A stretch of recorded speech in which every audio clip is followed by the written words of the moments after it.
नगर के गोयल धर्मशाला में संस्कृत शिक्षक सम्मान समारोह का आयोजन किया गया, जिसकी अध्यक्षता यतीन्द्र कुमार चौबे ने किया। कार्यक्रम का शुभारंभ पंडित मदन मोहन मालवीय और अटल बिहारी वाजपेयी के तैलचित्र पर माल्यार्पण करके किया गया। इस दौरान बतौर गया निर्वाचन क्षेत्र के भाजपा नेता जीवन कुमार ने शिक्षकों को अंगवस्त्र से सम्मानित किया और उन्होंने कहा कि गया निर्वाचन क्षेत्र के भ्रमण के दौरान संस्कृत शिक्षकों को सम्मानित करने का मौका मिला है और उनकी समस्याओं को सुनने के बाद लगा कि बिहार सरकार के मुखिया संस्कृत शिक्षकों को उपेक्षा कर रहे हैं।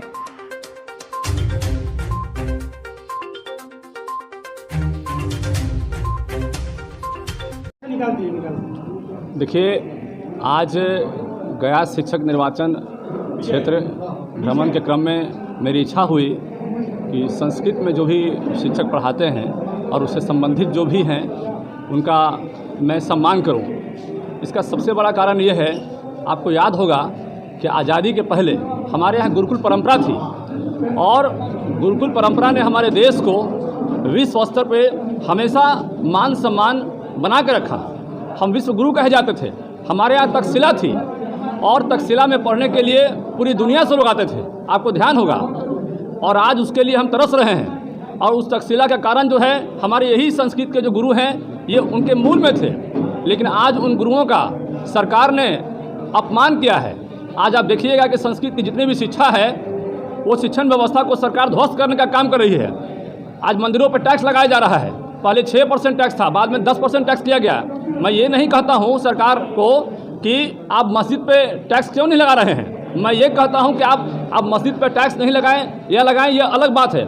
लेकिन मैं ये कह रहा हूं कि आपको हिंदू धर्म के जितने भी बड़े स्थल हैं आप उस पर टैक्स क्यों लगा रहे हैं। आप गुरुकुल की परंपरा को नष्ट क्यों करना चाहते हैं। आप संस्कृत के सिस्टम को ध्वस्त क्यों करना चाहते हैं। आपको ध्यान होगा कि मदरसा और संस्कृत अभी कुछ दिन पहले तक की व्यवस्था है कि एक लाइन पर चलती थी, लेकिन बाद में नीतीश कुमार ने, माननीय मुख्यमंत्री जी ने मदरसा में जो भी पढ़ने वाले व्यक्ति हैं उनके लिए सरकारी नौकरी की व्यवस्था कर दी और संस्कृत में पढ़ने वालों के लिए कोई विशेष व्यवस्था नहीं की। आप ध्यान होगा कि इंफ्रास्ट्रक्चर की बात करें तो जितना भी पूरे हिंदुस्तान में, खासकर मैं बिहार की बात करता हूं, तो उनकी जो व्यवस्था है आप उसको दुरुस्त करने पर पड़े हुए हैं और हमारी व्यवस्था को ध्वस्त करने पर पड़े हुए हैं। आखिर आपकी मंशा क्या है, आप चाहते क्या हैं। आप क्या संस्कृत भाषा को विलुप्त कर देना चाहते हैं। हम ऐसा नहीं चाहते हैं। आप हमारी परंपरा को समाप्त करना चाहते हैं। हम ऐसा नहीं चाहते हैं। हिंदुस्तान के लोग, बिहार के लोग ऐसा नहीं चाहते हैं। वो चाहते हैं कि हमारी गुरुकुल परंपरा, हमारी संस्कृत की जो स्थिति है, हमारी इंफ्रास्ट्रक्चर की जो स्थिति है वो बरकरार रहे। आप इस परंपरा को खत्म करने के लिए कई पॉलिसी ला रहे हैं। धीरे धीरे दीमक की तरह वो पॉलिसी हमारी परंपरा को, हमारी संस्कृति को समाप्त करने के पर तुले हुए हैं। हम आपसे आग्रह करना चाहते हैं आपके मंच के माध्यम से कि आप सरकार हैं, आप ऐसा ना करें। आप एक तरफ उनको व्यवस्था कर रहे हैं कि वो जो मदरसा में पढ़ेंगे उनको विशेष व्यवस्था दी जाएगी, उनको नौकरी में या लोन में उनको प्रमोशन के लिए कई तरह के आप स्कीम निकाल कर रखे हैं, लेकिन संस्कृत से पढ़ने वाले विद्यार्थियों के लिए आपने कोई स्कीम निकाल कर नहीं रखा है।